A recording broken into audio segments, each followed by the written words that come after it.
Ladies and gentlemen, welcome to the Sheep Get Sheared Podcast, home of people, politics, and popular culture. I'm your host, Austin Creed. I want to welcome you to the show. My friends, I don't know how many times I've said this now, but I don't understand people who get married in today's modern world. I really don't. Not because marriage is bad, but because the marriage laws are bad. You know, I have a couple really good friends who are married. And right now their marriage is great, and I'm honestly really happy for them. But you know, I gotta admit something to you. It's really hard to be happy and optimistic when I look at statistical data, when I look at how things go, both in a anecdotal sense and in a statistical sense. But divorce destroys men. Financially, spiritually, mentally, sometimes physically. It destroys men. And so the fact of the matter is, it's a humongous risk. And earlier today, I talked about how the church needs to talk more about sex because they're dropping the ball in that regard, and the LGBTQ plus people and whatnot are picking up the ball and dribbling it down the court. But I also said that I respect LGBTQ people with their ability to be themselves, unapologetically themselves, and not have to answer to anybody. I really respect that, and I meant what I said. I just wish people were more honest about themselves instead of lying and then getting into marriages. You know, I understand being a single guy. I look at single people behavior, right? And I have no issue. Hey, if you want to be a complete 304, if you want to be a skeezer, if you're a dude, you want to be a player or a Mac or a pimp or whatever, do what you want. It's your business. I'm not saying do anything illegal. I'm not saying do anything that hurts anybody. What I'm saying is you will do what you want to do, and that is your right. The problem is, when you want to bring those kinds of behaviors into marriages, it's disgusting, revolting. And yet I see it all too often. People want to go through their phase, their phase. And then it turns out that they've been doing it for so long. It's not a phase. It's a form of life at this particular point. And I'm sitting here as an observer. That's really what I am. I'm a watcher. I'm the guy, you ever heard the saying, who will watch the watchers? I'm one of those guys. That's me. Here's the problem that I see. I see people using emotional arguments. I see people using anecdotal evidence. I see the public indoctrination, whether it be through entertainment, whether it be through education. It makes no difference. People are being bullied and peer pressured into making choices that could destroy them. Yeah, people like Matt Walsh, who I normally agree with on certain political topics, coming out here and saying that, oh, just get married. You got Tucker Carlson coming out and saying, get married, have a bunch of kids you can't afford and all that kind of stuff. And I'm out here thinking, what? You're telling them to do what? What kind of advice is that? Have things you can't afford? That's on the level of you'll own nothing and like it, like the World Bank said. My friends, children are not free. Spouses are not free. And yet, people jump into this. You know, I had a very interesting conversation with my father yesterday, God bless him. And we were talking about very difficult I was talking to him about sexual transmutation and how he handled his sexual energy, his sexual needs as a young man. So that was an interesting conversation. He and I talked about it, and he mentioned to me how he wasn't really into hookup culture back in the day. And he's a guy that kind of likes having that companionship element, that caring element. And you know what? I totally get that to an extent. But I don't agree with it in the standpoint of I don't understand people. Maybe I'm a sociopath. Maybe that is potentially possible. I'm not a I'm not a therapist, so I wouldn't know, but I don't understand why people have this need to be validated externally by somebody else. I mean, what the hell is the point of improving yourself, developing yourself, becoming the best version of yourself if you're just going to have it contingently be on somebody else? It just seems so stupid. And that's partially why divorce destroys men, especially women. It destroys women in the long run. It destroys men in the short term. You can write that one down if you want. Men lose in the short term when divorce happens. They lose their assets. They lose their kids. They lose their normal schedule. They lose everything. But eventually, the money picks back up if you pick yourself off the ground, and you go back to work and you hustle again. The money comes back up. Your kids will come back because they'll realize the mother was abusing them, in my estimation, by alienating the father. And then the routine will pick up again once you reestablish yourself as a man. The woman, on the other hand, she benefits in very big initially with getting the money, getting the kids, getting the social validation, the court of public opinions on her side. But then in the long term, the kids start to resent her. She starts to resent the father more than she loves the kids. She can't find another relationship because she's a single mother at this particular point.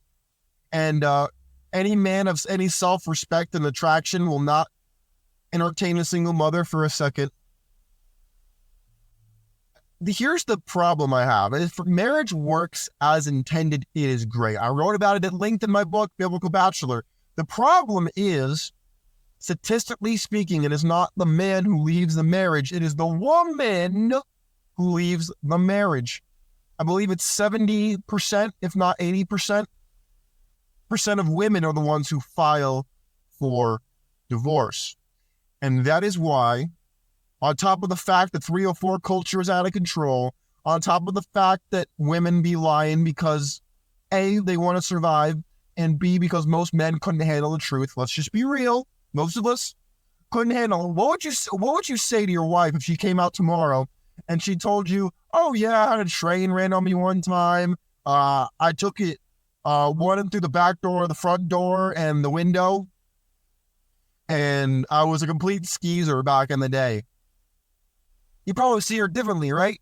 Of course you would. Now, should you lash out? No. But that's something that you should know.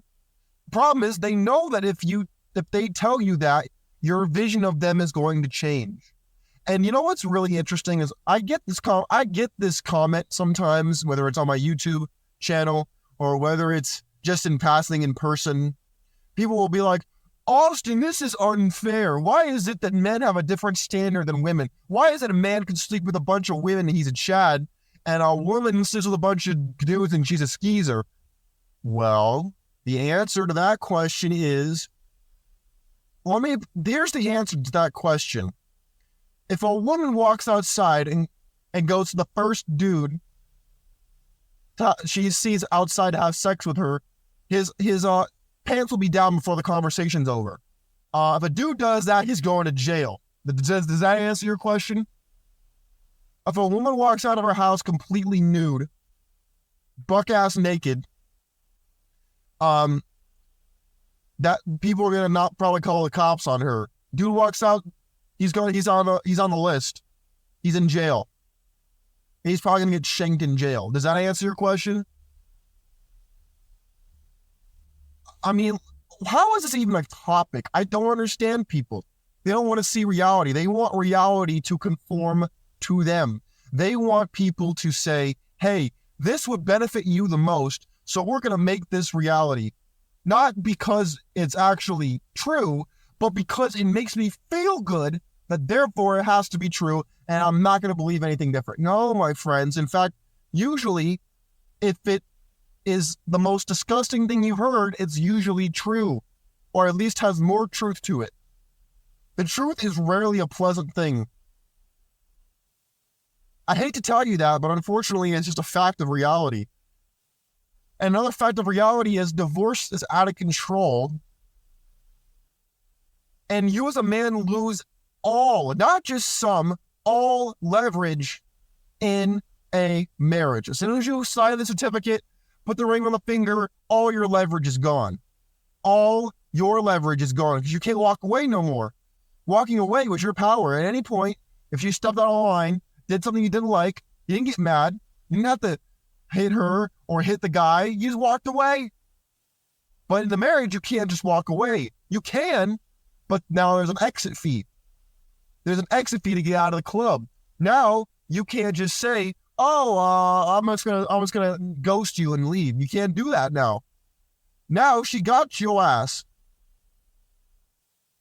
So it's not free, dude. Again, this is why love is so dangerous, man. Love is the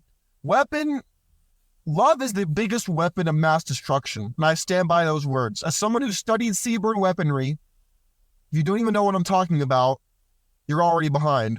And it proves my point. But love is the biggest weapon of mass destruction because it allows people to extort you, blackmail you, use you, hurt you, and all these things. Look, love is a transaction. It's a glorification of a transaction. Now, I realize that the romance industry is huge. The diamond industry is huge. The gown industry is huge. I get all of that. It's part of the reason why marriage is still in business, because marriage is business. In the eyes of the government, you are having a corporate merger. You may not know this. And I might be giving you, no, that's too much game. I'll do that in a whole nother show, talking about how you are not actually you in the eyes of the government. But we'll go on to that in a whole nother show. That would be a whole nother 20-minute conversation. So we'll save that for another time. But my friends, divorce destroys you because more than often than not, you don't see it coming. You think everything is fine. And you kind of die a slow and painful death. More of the soul and of the body. And that's where it destroys you. It's not a fast flash, spontaneous combustion. It's a slow, painful death by 1,000 cuts type death. And that is exactly why you need to be very careful. If you're still a believer in marriage, you need to be very, very careful. Do not just jump in. I tell this to dudes I know in real life. If you are getting married to a woman just because of the sex, do not do it. Do not do it. It's not worth it. That one piece of punani could cost you the rest of your life. Do not do that. That is the single worst transaction of all time. Because trust me, you go and pay. But married men pay the most out of anybody else out here, and they statistically get the least amount of sex. Now, am I saying to go out there in the streets and act like a total animal? No, that's not what I said. I'm just telling you what most people are not going to tell you, if anybody. They're not going to tell you these things because it's not politically correct. It's seen as unseemly, not good conversation. Well, guess what? That's why you listen to me, because I give you the real. I say it how it is. I don't sit here and and him and haw. I don't do none of that crap. I give it to you straight up. And if you don't like it, we'll go find somebody like Hillary or Obama who will give it to you nice and, do you want sugar with that? Corn and some milk? No. Go ask Kamala or Joe Biden for that. I'm not going to give that to you. I'm going to give it to you straight, because good medicine tastes lousy, and good old Uncle Austin gives you the pill you need to get straight.